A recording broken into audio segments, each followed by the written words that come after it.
السلام علیکم نازنی بہن، کیا بات کافی دنوں سے ملاقات نہیں ہو رہی ہے؟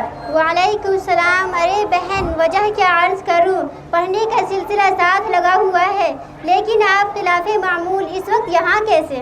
نازنی بہن، آپ کے پاس میرا حاضر ہونا کچھ مقاصد کا حامل ہے۔ میرے چند سوالات ہیں جن کا مجموعہ 1857 عیسوی کی جنگ آزادی ہے۔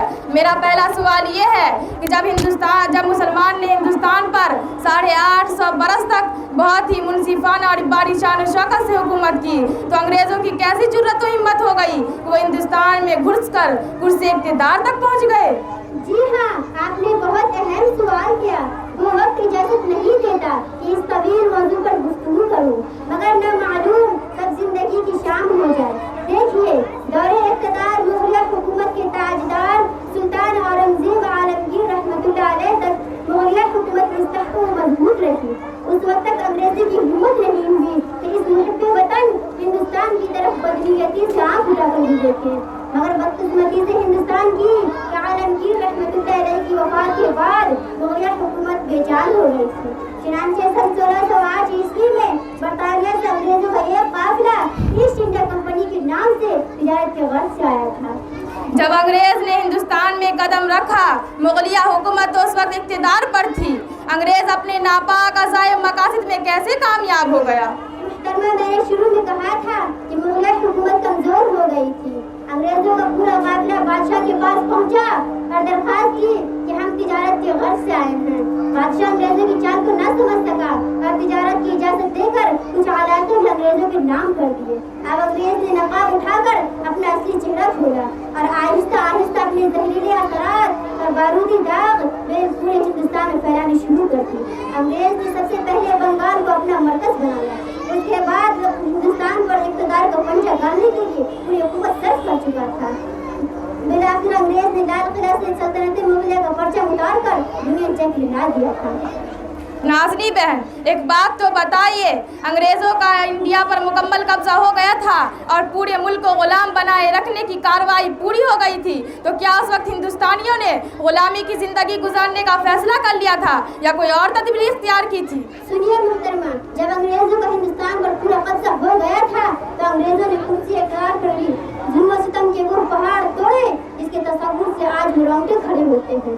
جب ظلم و بربریت کی کوئی حد نہ رہی تو ہندوستانی مسلمان میدان میں کود پڑے اور اسی اثنا میں شاہ عبدالعزیز محدث دہلوی رحمۃ اللہ علیہ نے ہندوستان کی تاریخ میں سب سے پہلے جہاد کا فتویٰ دیا تھا، جو آگے چل کر ہندوستان کی جنگ آزادی کا بنیادی نقطہ ثابت ہوا۔